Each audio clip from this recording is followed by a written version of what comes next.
En una modesta casa de un barrio obrero de San Antonio, Texas, el aire de la tarde se sentía denso y pesado, cargado con la tensión de palabras no dichas. A pesar de los muebles viejos y remendados, el hogar de Ana García irradiaba una calidez inconfundible, un esmero que se manifestaba en los pequeños detalles, el olor a guiso casero que flotaba desde la cocina, un paño de cocina bordado a mano colgado pulcramente del horno y la limpieza impecable de cada rincón. Ana, una mujer de 65 años cuyo rostro estaba surcado por las arrugas de la preocupación, se movía en silencio, sirviendo la cena. Sus manos, encallecidas por una vida entera de trabajo, contrastaban con la suavidad de su mirada. En la mesa se sentaban su hija Marisol y su yerno Javier, ocupando el espacio con una indiferencia fría, como si fueran huéspedes de un hotel cuyo único personal era la madre que los había criado. La discusión comenzó como un murmullo, una queja trivial de Javier sobre los gastos del mes que rápidamente se convirtió en un torrente de reproches. El sonido metálico de los cubiertos contra los platos cesó, reemplazado por la dureza de su voz. Marisol, en lugar de mediar, eligió un bando, y no fue el de su madre. Para defender a su esposo, sus palabras se volvieron afiladas, cada una diseñada para herir. Acusó a Ana de ser una carga, un gasto innecesario que les impedía progresar. Ana no respondió. Se encogió en su silla, intentando hacerse más pequeña, casi invisible, mientras el monólogo cruel de su hija llenaba el pequeño comedor. Su corazón latía con una fuerza sorda en su pecho, un tambor que marcaba el ritmo de una humillación que se sentía interminable, un dolor que conocía demasiado bien, pero que nunca dejaba de sorprenderla. El clímax de la crueldad llegó con una violencia inesperada. Marisol se puso de pie bruscamente. La silla chirrió contra el suelo de madera y su rostro se contorsionó en una máscara de ira. Señaló la puerta con un dedo tembloroso y gritó, su voz rompiendo el último vestigio de respeto familiar. «¡Basta! Toma tus cosas y lárgate. Ya no te queremos aquí». La frase golpeó a Ana con la fuerza de un golpe físico. El mundo a su alrededor se silenció y solo pudo escuchar el zumbido en sus oídos. En ese instante, su nieto Miguel, de apenas 7 años, soltó un llanto desgarrador y corrió a aferrarse a las piernas de su abuela, sus pequeños brazos tratando de protegerla de una herida que él no entendía, pero que sentía con toda su alma. El dolor en el rostro de Ana fue visceral, la fractura final de una resiliencia forjada durante décadas. El eco de la orden aún flotaba en el aire cuando Ana, con movimientos lentos y aturdidos, comenzó a levantarse. No hubo súplicas ni lágrimas en sus ojos, solo un vacío profundo que lo consumía todo. Su mirada se encontró con la de su nieto, un rostro infantil, inundado de pánico y desesperación, y esa fue la última imagen que grabó en su mente antes de darle la espalda a la única familia que le quedaba. La puerta se cerró detrás de ella con un sonido sordo, sellando el final de una vida y el comienzo de una incertidumbre aterradora. Es increíble cómo una vida de amor puede ser borrada por un instante de ingratitud. Si crees que estas historias merecen ser contadas, tu suscripción nos da la fuerza para seguir adelante y no dejar que se olviden. La noche de San Antonio la recibió con una indiferencia helada, un agudo contraste con el calor sofocante de la discusión que acababa de dejar atrás. Ana caminó sin rumbo, con el único peso de una pequeña bolsa de tela en la mano y el peso insoportable de 65 años sobre sus hombros. Cada farola que pasaba iluminaba brevemente las grietas de la acera, y a ella le parecían tan profundas como las que se habían abierto en su corazón. No lloraba. El shock había secado sus lágrimas antes de que pudieran nacer. El sonido de la puerta cerrándose seguía retumbando en su mente, un punto final brutal para el único capítulo de su vida que había conocido. El mundo seguía girando, los autos pasaban, la gente reía en los porches lejanos, pero para Ana, todo se había detenido en el instante en que su hija la había desechado como un objeto roto. Encontró refugio en la soledad de una parada de autobús, bajo la luz pálida y parpadeante de un neón. No esperaba ningún transporte, simplemente necesitaba un lugar donde su cuerpo exhausto pudiera dejar de moverse. Sentada en el frío banco de metal, abrazó su bolso como si fuera el único ancla en un océano de desesperación. La cara de Miguel, surcada por el llanto, se proyectaba en su mente una y otra vez, una imagen tan dolorosa que le robaba el aliento. Se preguntó si él estaría bien, si su madre lo consolaría o si su llanto sería ignorado como lo había sido el dolor de ella durante tantos años. Se sentía despojada de todo, de su hogar, de su familia, de su propósito. En ese momento, en la desoladora quietud de la medianoche, Ana García era solo una anciana invisible en una ciudad que no la veía. Sus dedos, entumecidos por el frío y la tensión, rozaron algo duro y abultado cosido en el forro interior de su bolso. Era un bulto familiar, un secreto que había guardado durante décadas. Eran los ahorros de toda su vida, $35,000, acumulados dólar a dólar, billete a billete, a lo largo de 40 años de fregar suelos ajenos, de coser hasta que sus ojos ardían y de lavar ropa hasta que sus manos se agrietaban. Era el dinero pipi para no ser una carga, un fondo de emergencia para una vejez digna que siempre había temido no tener. Cada billete guardado representaba una pequeña negación, un café que no tomó, un vestido que no compró, un descanso que no se permitió.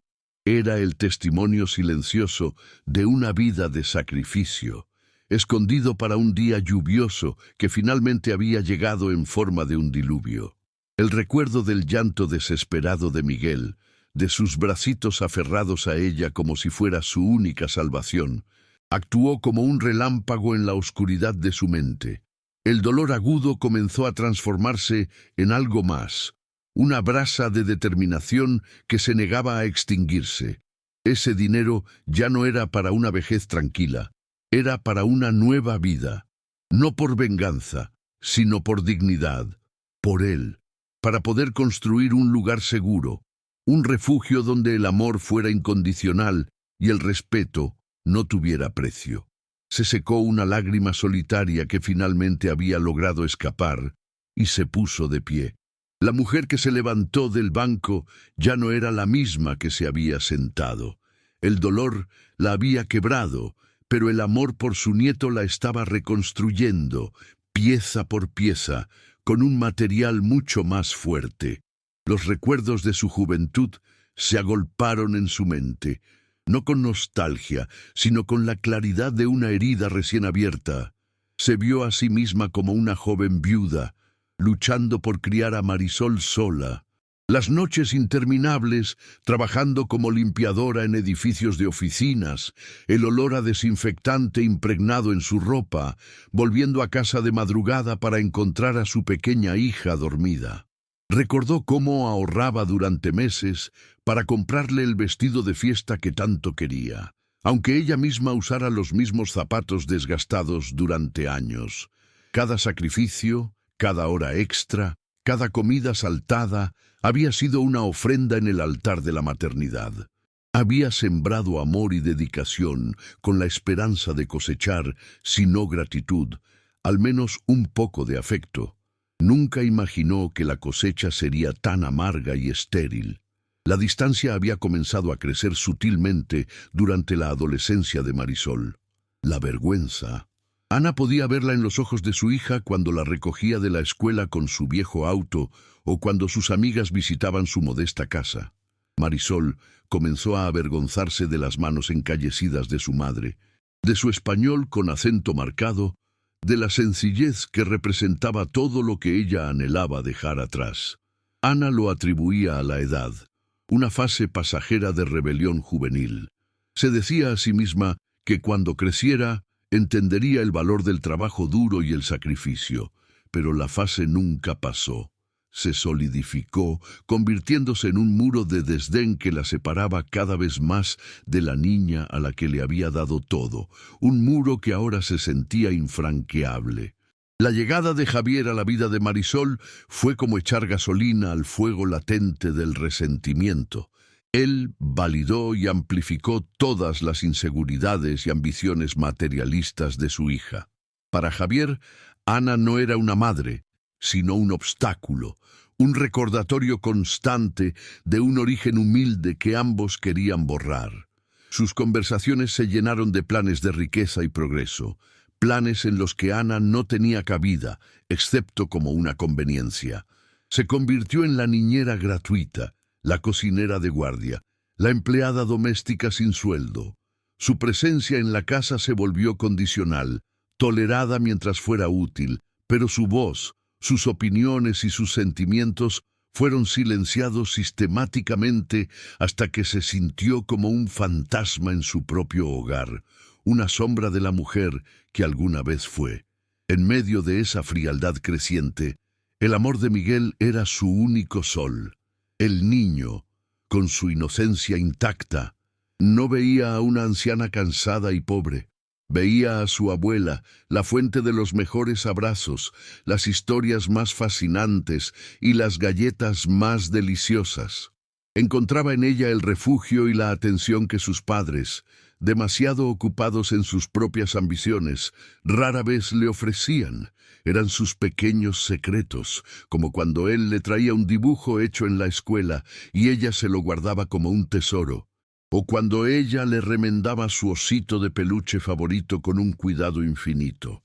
Ese vínculo puro e incondicional era la razón por la que Ana había soportado tantas humillaciones.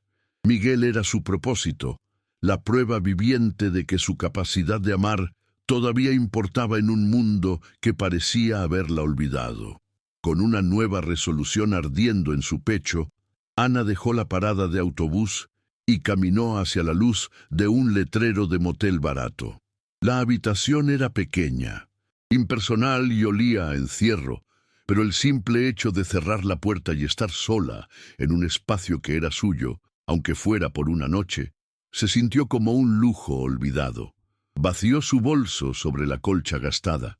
Los billetes, algunos viejos y arrugados, otros más nuevos, se esparcieron como hojas secas.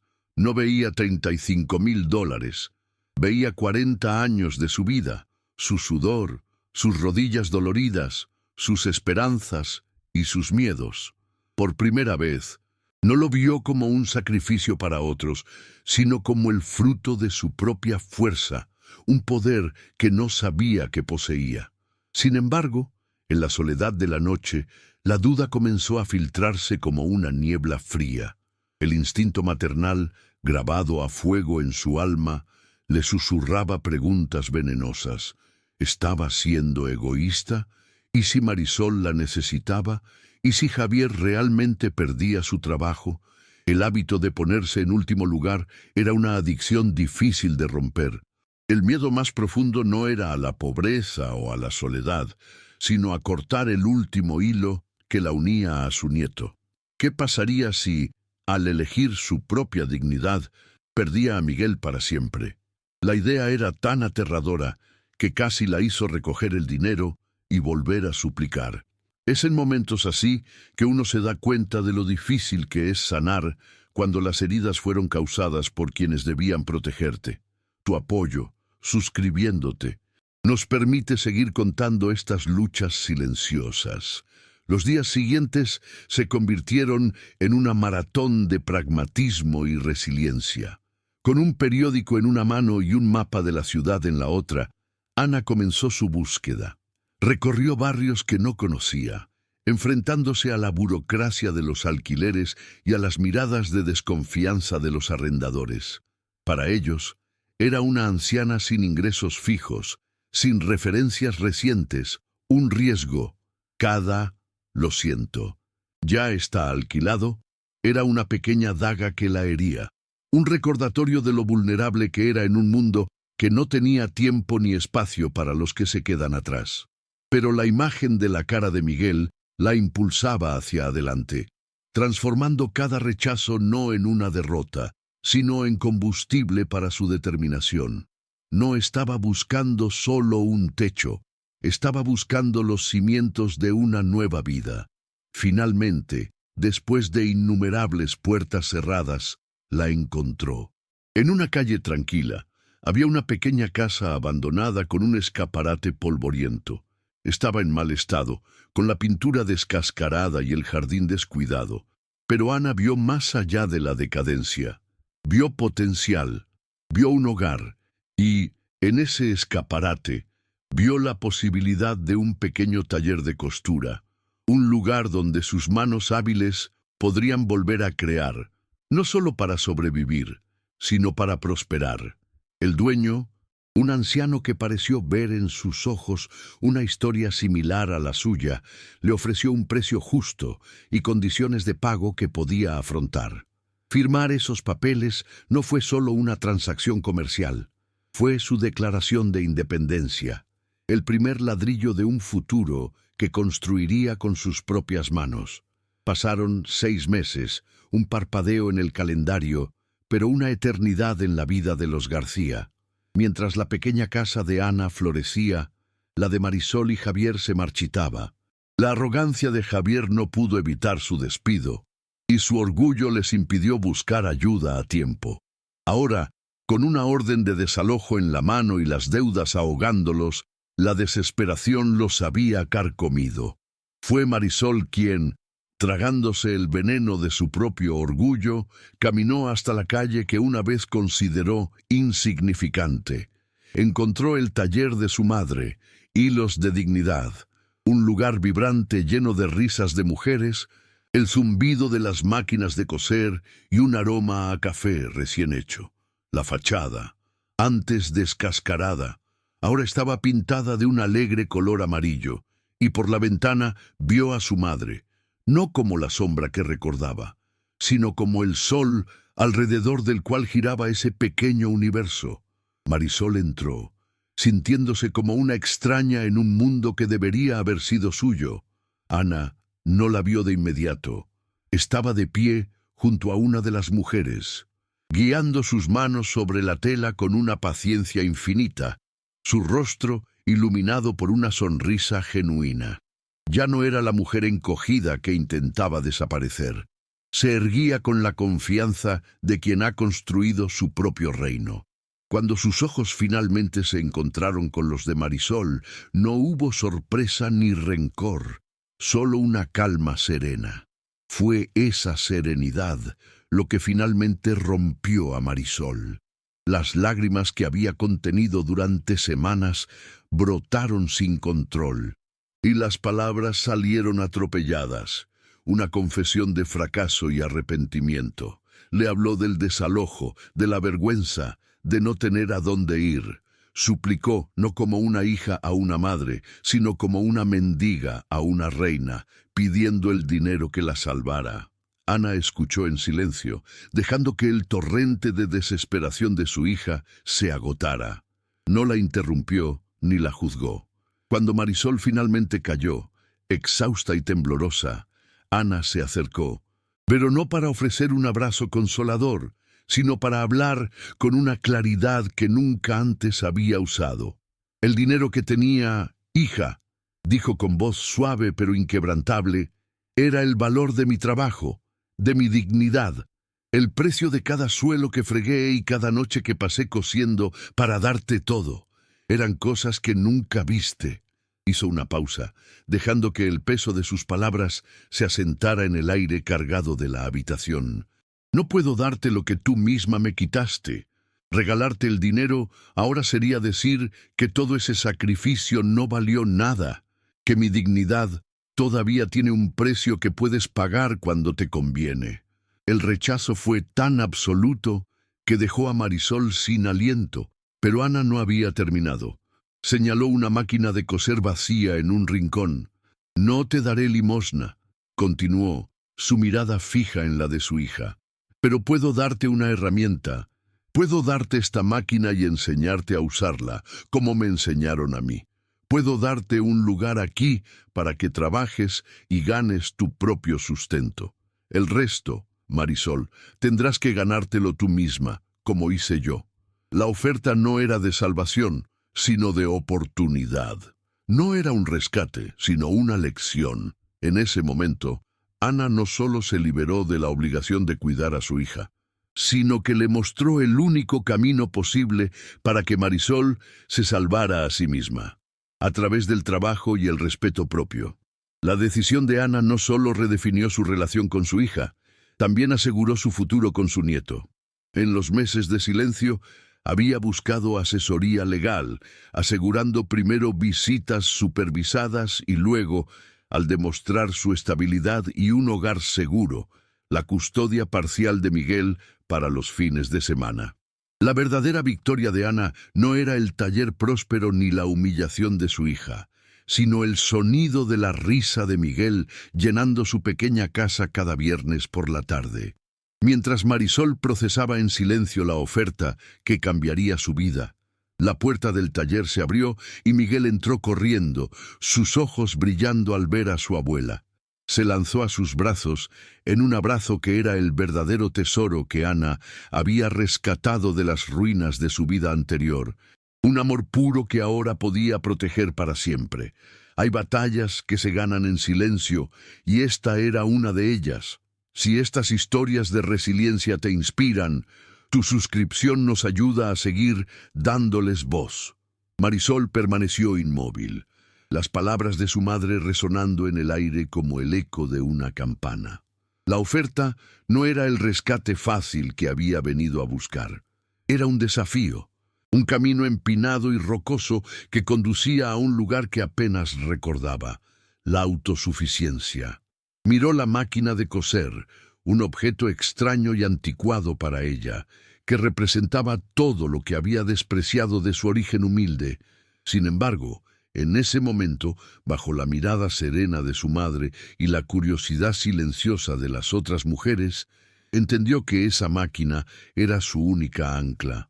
Con un nudo en la garganta y las manos temblorosas, asintió. Su primer día fue una lección de humildad aplastante. Sus dedos, torpes e inexpertos, lucharon con el hilo y la aguja. No hubo consuelo ni trato especial, solo la paciente instrucción de Ana, que le enseñaba el valor de cada puntada, el respeto por la tela y la dura realidad de que la dignidad, a diferencia del dinero, no se puede pedir prestada. Los años siguientes transformaron el pequeño taller en algo mucho más grande. Hilos de Dignidad se convirtió en una cooperativa próspera, un refugio bullicioso para mujeres que, como Ana, habían sido descartadas por la sociedad. El zumbido constante de las máquinas era la banda sonora de segundas oportunidades. El aroma a café y tela se mezclaba con las risas y las historias compartidas. Ana ya no era solo una costurera, era una mentora, una líder comunitaria que había tejido una red de seguridad y empoderamiento para docenas de mujeres. La cooperativa no solo producía ropa de calidad, sino que restauraba el propósito en vidas que se creían terminadas. Se convirtió en un símbolo viviente en el barrio, una prueba de que la resiliencia, cuando se comparte, puede levantar a toda una comunidad desde sus cimientos, demostrando que el verdadero capital reside en la experiencia y la solidaridad. La casa de Ana, antes un espacio prestado donde se sentía invisible, ahora era el epicentro de su universo, un hogar lleno de la luz y la risa que siempre había anhelado.